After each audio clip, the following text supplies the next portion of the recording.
to Naya with a Smile. Where's my list? Let me grab my list. This is my first time ever, or my first year ever, making a favorites of an entire year video. And let me just tell you, okay, I thought it was gonna be easy. I'm gonna be like, oh yeah, you know, I'll just like, you know, pick my favorite books. It'll be easy breezy, right? No, it was not easy breezy. This list, which I'll show you real quick because I don't want to spoil you. This list is my top 20 books of 2016. And originally I was trying to do just like a top 10, but when I first made my list, like the first draft of my list, I kid you not, you guys, was like 45 books long. Also, okay, this is also important. In the year of 2016 and 2015 and like 2014, but anyways, okay, in the year of 2016, I did not keep up with my goal of using Goodreads. So literally only up until March did I use Goodreads, and every book after that, I did not track. I had to go back and watch all of my wrap-up videos from 2016 and make a list. From that list, narrow it down. Then I had 45 books and that narrowed down. And then I had to narrow it down again to 20. That was like my number goal. I cannot have more than 20, otherwise it just doesn't feel like a favorite, you know? Anyways, here we are now. So these are in no particular order at all. It's just in the order in which I read them, I believed, or at least most of them are. I'm gonna group, I do have a couple of series on this list, so I'm gonna group all the books in a series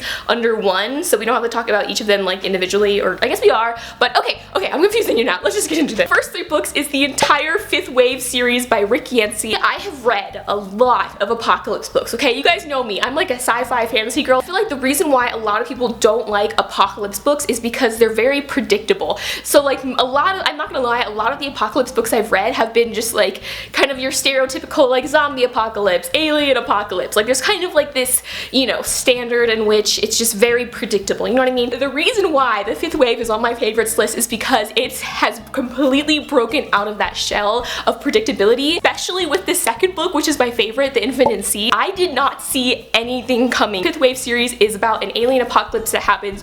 We follow several different characters, our main character being Cassie. She's a girl living in this apocalypse. Again, like I said, right off the bat, you're like, oh my god, that's so predictable. Why would I want to read that? No, just trust me, even if you've read the first book and didn't like it, at least get to The Infinite Sea, which is the second book, because it will blow your mind. The second book got so psychologically deep into like what happens to a person's head when they're actually put in this situation where, you know, there's an alien apocalypse happening. The second book gets so deep and my mind was blown and I could not wait till the last book. It's all unexpected and beautifully written, and I love you, Rick Yancey. And on to our next book. Okay, so speaking of psychological deepness, You by Caroline Kepnes. Okay, so you guys know, you guys, I love like dark fiction. Like dark fiction is just like, I specifically dressed up like a vampire today just because I know I have a lot of dark fiction books on this list. You by Caroline Kepnes is a psychological thriller. It's an adult book, so definitely, you know, fair warning, there's a lot of explicit content in it. You by Caroline Kepnes, where do I even, okay. You by Caroline Kepnes is told in second person, and it follows this, I believe he's a psychopath because he's not like crazy where he just does, well okay, he is crazy. He's like controlled crazy. It follows Joe. He's a psychopath. He stalks girls. He gets like really obsessed with them, and then he, you know, like kills them. What makes this book so amazing, it's told in second person. So like literally the title You, like 90% of the sentences start with you, right? Because it's almost like he's talking to the person that he's stalking in this book. So he's like, you walk into the room. Also, our main character works at a bookstore, which, you know, totally ruined bookstores for me. Just kidding, I love bookstores. All told in that second person, like you walk up to me, you say hi, you look really cute. It's so creepy, and it's definitely a book that you will just stay up all night reading. One of my favorite books in YA is Stolen by Lucy Christopher. I know I've talked about it a lot. I have a whole review down below. Like that book just messed with my head. It was incredible, and it's very similar to this story where it's told in second person, and you know, it follows this guy who kidnaps this girl and takes her into like this this desert. If you are a fan of Stolen by Lucy Christopher and you want something like, you know, the next level up, I would definitely say You by Caroline Kepnes is like, oh. We're on like number 5 now. Oh god, we have a long way to go. You might want to grab some like popcorn or eggs or whatever you like to eat. The next book, taking it down from the dark fiction into the kind of self-help category, I guess you could say, Big Magic by Elizabeth Gilbert. If you want a book, if you're looking to read a book that will inspire you, that's not really, I know it falls under the self-help kind of genre, but it's not self-help where it's like, are you depressed? Follow these 5 steps to feel better. It's like the kind of book that you read that inspires you, that motivates you, that tells you, you know, you can pursue what you want to pursue without feeling, you know, without like struggling so much. In a quick summary, the book is kind of inspiring you and motivating you and letting you know that like all these things that you think are holding you back from keeping you from doing what you want to do are just completely like BS. There's no really good way to describe it. It's very magical in the way it's described. It definitely is something that like you finish reading and you're just like wow, you just have a new perspective on life and you're just much more positive, and it's a wonderful book and I would definitely recommend it, and that's why I put it on this list, is because I finished reading it and it just like got me through finals, to be honest with you guys. Elizabeth Gilbert has this way of writing where it's like she's not like trying to force her, you know, beliefs about life and, you know, about being inspired and about staying motivated like onto you. I feel like a lot of self-help books can feel like, you know, they're trying to just like shove this idea down your throat, and with this book it's just so like calming. Like she's just like letting you know. Book number 6 is a beautiful contemporary book that's on my favorite contemporary books list. I cried when I finished this book. It was just so much greater. Like this is a very hyped book to begin with, but it was so much better than I even imagined it to be. I'll Give You the Sun by Jandy Nelson. I don't even know where to begin with this book. Like it's just so this book follows a brother and a sister, and they were really close when they were younger. Like they were inseparable, they were best friends. Now they're teenagers and they just cannot stand each other. Between when they were younger and the age they are now, something happened that kind of pushed them apart. Originally when I read this sort of plot or excerpt on the back, I was like, it doesn't really sound that interesting, not really something I'd be interested in. I gave it a chance anyways, and I'm so happy I did, because the book is so incredibly magical. It's told from both the brother and the sister's point of view, and it goes between the past and the present, and they both kind of come together, and it's just beautiful. Now on to 2 more apocalypse books. This next book is a book that I got for review, and I got it in ebook form, so sadly I don't have the physical form, but I want to get it so I can add it to my collection. This book surprised me so much, like literally, okay, going back to the beginning, I said like The Fifth Wave is one of the best apocalypse books, okay? Now, if you want an apocalypse book that is short, straight to the point, suspenseful, incredibly just like different, consider by Christy Acevedo. Okay, this is literally one of the most underhyped books. Like I have not, I'm still yet to come across a booktube video where I see this book talked about, and I just feel like it deserves so much love because it is one of my favorite apocalypse books now. Or I guess apocalypse, dystopian kind of esque sci-fi. More sci-fi though than anything, and a little bit of fantasy. It kind of has a mix of all of that. Consider is the most insane. I read this book in a day. Okay, a day. Consider takes place in present day. It follows our main character. She's just like a normal girl. All of a sudden, all these portals start showing up all around the world. Magnus Bane portals, okay? Out of the portal walks this holographic being that's just like a person but just in holograph form. Hey guys, I'm from the future and I just wanted to let you know that the Earth's gonna die in about like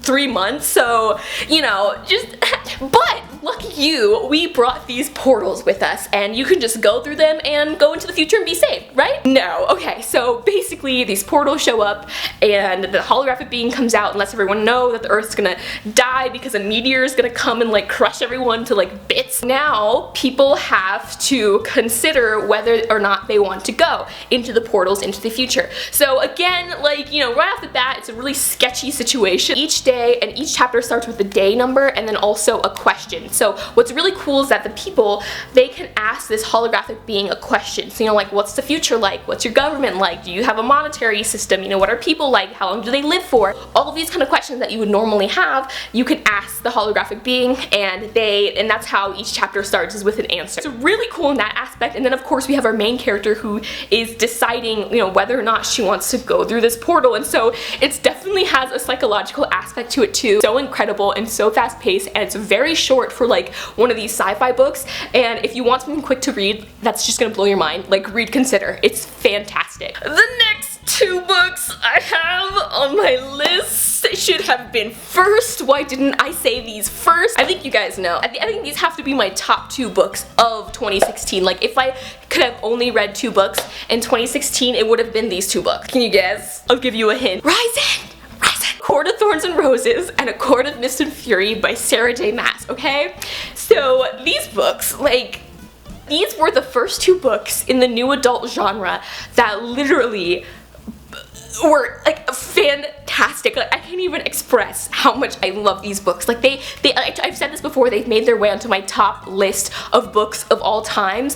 So I was told that the first book is actually supposed to be a Beauty and the Beast retelling, but literally it's so far from the Beauty and the Beast story that I didn't even grasp that it was any sort of like retelling story. Literally just it's an entirely new take on fairies and like this other world, and it's just, oh, it's so good. In this fantasy world we have just this landmass, and half of it, or not really half of it, more just like the bottom quarter of it, belongs to humans. The other side is where all the crazy stuff is. So we have fairies, we have, you know, different forms of fairies, creatures. Something ends up happening where she is taken to the fairy realm, and I am describing this terribly. She is now kind of being held hostage, sort of. Don't want to spoil this series for you guys, because literally I could tell you detail by detail everything that happens in the first 2 books, but that would just ruin it for you. Like if you only know that the book is about fairies and that it's a fantasy book, like that is fantastic. Go into the book only knowing that. Sarah J Maas,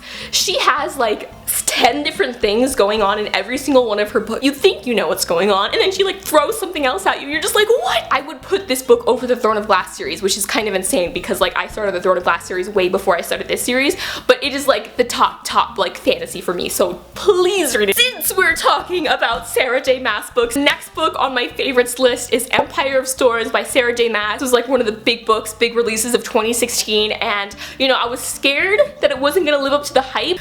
But you guys, Sarah J Maas did not disappoint us. Sarah J Maas, how is she able to take, already we have like, you know, 4 books in this series, okay? All of them fantastic, except for Crown of Midnight. It was kind of an iffy book for me. We get to Empire of Storms, you know, the 5th book, which, you know, usually once we get to this point in a series, it's like, it was so good, you guys. It took a second for me to get into Empire of Storms because, you know, like I said, there's 4 books before this one. They were all huge, so much stuff happened. Once you get through the first 100 pages of Empire of Storms, it is literally just like boom, boom, boom, boom, boom, boom. My favorite thing about the Throne of Glass series is like if you compare book 1 to Empire of Storms book 5, the characters change so much to the point where you don't even recognize them anymore. Like they are like, personality wise, physically, they're like completely different people. That's like my favorite thing about the book, because there were characters that I just absolutely hated, could not stand, or just generally did not care for in the first book,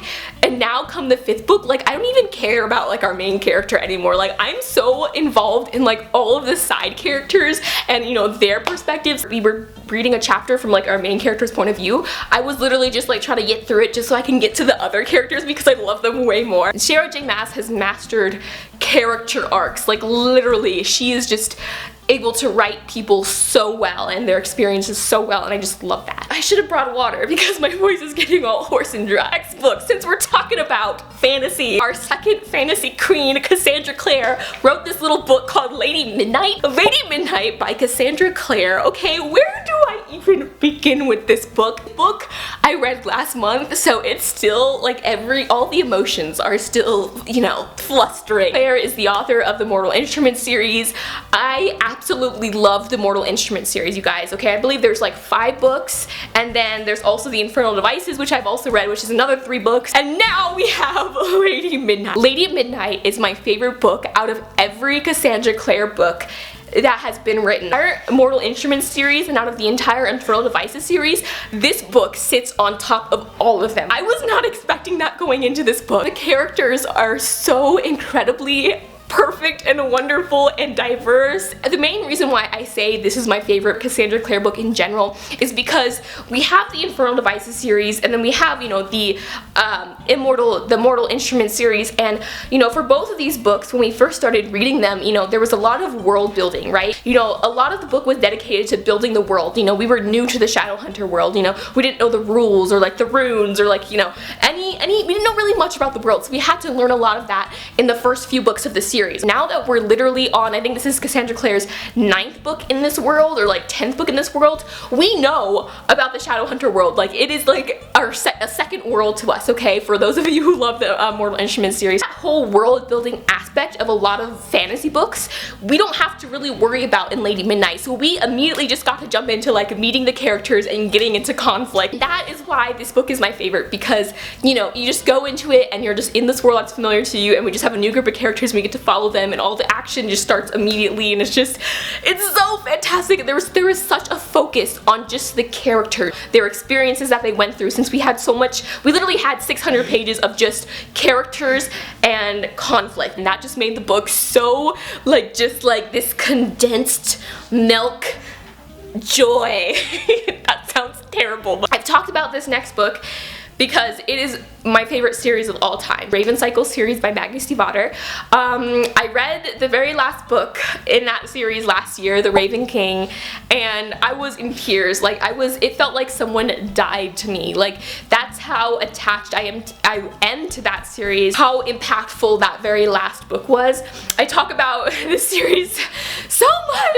If you guys haven't read the Whimsical series, I won't spoil it for you, but The Raven King, the last book in this series, I felt like out of every book I've ever read in my life is the best ending to a series that I've ever read. Like, you just feel so fulfilled and complete, and just like, yes, like this, like it was just a perfect ending, and you cry happy tears. Like, it's like that kind of ending, you know what I mean?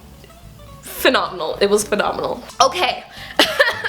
On to another one of my favorite authors, Tahereh Mafi, the author of the Shatter Me series. You guys know Shatter Me is right up there with the Whimsical. They both hold the #1 spot for me. And so Tahereh Mafi, her new book, Furthermore, which is a middle grade book, came out, and I was just like, it was one of my most anticipated books of 2016. Since Ignite Me ended, I was just waiting. I was just stalking Tahereh Mafi, waiting to see what she was gonna write next. She wrote Furthermore, and Furthermore was beautiful because, as you guys know, my favorite classic story is Alice in Wonderland. So Furthermore was basically my favorite classic story retold by my favorite author in the entire world, and it was just fantastic. It follows this girl, and she lives in this really magical, whimsical land where, you know, everyone has magic, everyone like consumes magic. Our main character, she like eats flowers, and everyone has like some sort of magical ability and magical power, some sort of talent, and everyone in this world is colorful. You know, the world is full of color, and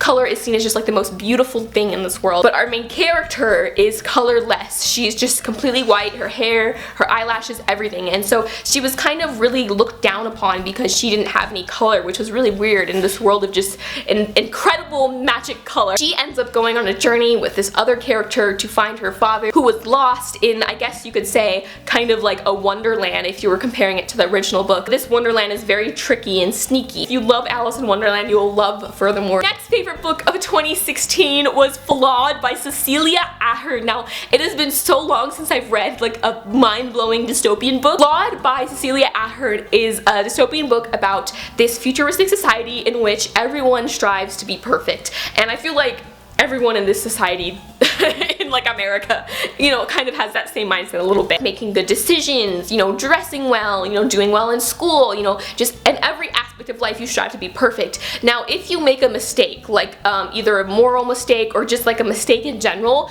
you get flawed. Say you go into a store and you try to steal an apple, you know, you are then branded on your hand as flawed, and you are kind of really segregated and discriminated against in society. Like, people look down upon you as like someone who just is not perfect and just makes bad decisions. And maybe it's 10 years later and you're a different person now, but you now forever have that scar in your hand, and everyone in the world can see that you are not perfect, and that's just the last thing anyone in this society wants. This story follows our main character who gets branded or gets sentenced to be flawed even though she really didn't make a mistake. Flawed was so good, and the second book, Perfect, comes out in April and it's like one of my most highly anticipated like releases of 2017, and I'm so excited. If you want a dystopian book that's just extremely fast-paced, that will surprise you, because I feel like, again, with dystopian books, sometimes they can kind of follow this kind of pattern and just be very predictable, and you know, the whole love triangle thing, and just, yeah, this dystopian is definitely out of the box and is so amazing, and I would definitely recommend it if you're looking for a good YA dystopian book. The next book is The Kiss of Deception by Mary E. Pearson.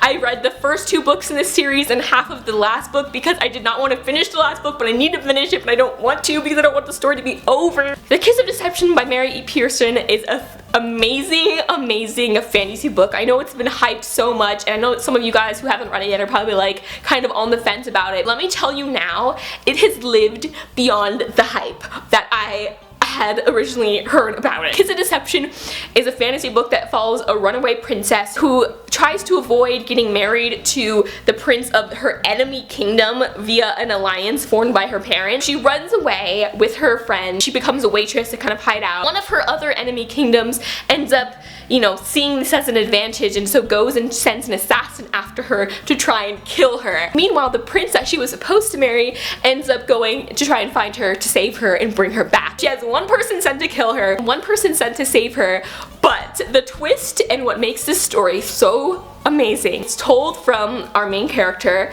her friend, the assassin, and the prince. But you don't know which one's the prince and which one's the assassin, okay? They both go by like fake names, and then they also go by the assassin and the prince. So you don't, like, it's just like this mix up of like, okay, which one's which? You know, this guy seems really nice, but then he said this, which makes me think he's kind of like an assassin. This guy's really mean, but then he also said this thing that's nice, which makes me think he's a prince. The suspense. The suspense. Next book was one that I had, like, going into it, I didn't think I would just love it as much as I did because it's so outside of the genres I usually read. The Girl in 6E, this book, oh my god. Actually, I found out halfway, well, actually you kind of find out after you read like the first chapter, this is considered an erotic thriller, which isn't a genre that I normally read, that it was amazing. Our main character in The Girl in 6E is this young adult. I think she's like 22 or 23, she's really young, and she has murderous tendencies, so she basically has the urge to kill people 24/7 all the time. Her solution to this problem is to lock herself in her apartment, and she hasn't left her apartment in 2 years. Okay, all her food gets delivered to her, and she completely works from home. She had to kind of find a job that allowed her to stay in her apartment, and so she became a webcam model, and that's where the, I guess, erotic part of erotic thriller comes in. She meets a lot of weird, interesting people via her job. Throughout the story, you learn a lot about her and her past, which is even more disturbing than like her present. There's also like this crime investigation, disappearance, murder, possibly thing going on too, involving one of her clients. It's an insane book. So much is happening. Like, the book is also very short, so like it's all very condensed and happens very quickly. I would totally recommend The Girl in 6E. I need to get the second book. It's called Do Not Disturb, I think, but definitely one of my new favorite thriller books. It's fantastic. The next book is The Foxhole Court by Nora Sakovic. Now, I was recommended this book because, as you guys know, I love the Raven Cycle, and a ton of you guys recommended this book. In The Foxhole Court, we follow our main character who is an Xe player. So I recently found out that Xe actually isn't a real sport. So the entire time I was reading this book, I legit thought this sport made up in this book was real, but it's not. Xe is kind of like lacrosse, where it's a very physical contact sport. It's very violent, I guess you could say, in a sense, and it's kind of played in this dome thing, and there really isn't any rules, or at least it feels that way because a lot of people get hurt all the time. You have our main character. He is on the run. His father is one of the biggest crime lords in the area that he runs away from, so he's kind of running from his father, running from all of that, and so he's kind of always been under the radar. He ends up signing with one of the biggest, like, controversial universities that has an Xe team, and so he ends up signing with them and getting put with this sort of group of players where they're all kind of delinquents. Every character in this book is so complex, so like mysterious, and so throughout this story the characters will do things that you just didn't see coming, and then you learn something something about them. And the main player of the team that our main character is on was originally on this other team. The whole crime thing comes back in at some point, and it's just fantastic and wonderfully written and just amazing, and I need a second book. We're almost done, you guys. We're almost done. The Alchemist by Paulo Coelho. I think that's how you say it. I'm pronouncing it so bad, I know. Alchemist is another book that I would say kind of falls under like the self-help category in a way, because the story is definitely one that's very inspirational, and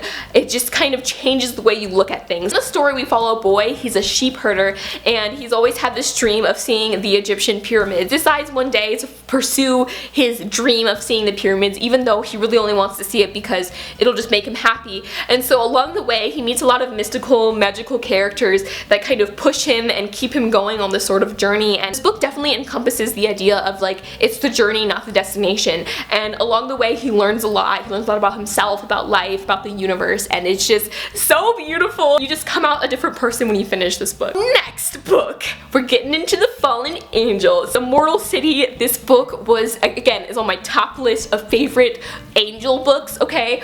This book, in this world, angels are like well known. Guardian angels are like celebrities in this book, okay? They live in like Hollywood, they're huge, and you pay for, kind of like insurance, you pay to have a guardian angel. They're very expensive and very few people have guardian angels, so it's kind of like a luxury thing. So there's a lot of like news and media surrounding them. Our main character ends up getting saved by a guardian angel by accident. Every angel save is like broadcasted on TV. It's like a huge drama reality thing. She kind of gets thrust into the spotlight, and it's this crazy story that follows these characters, and it's fantastic. Very last book on my favorites list of 2016. Honestly, you guys, I think I'm only at 19.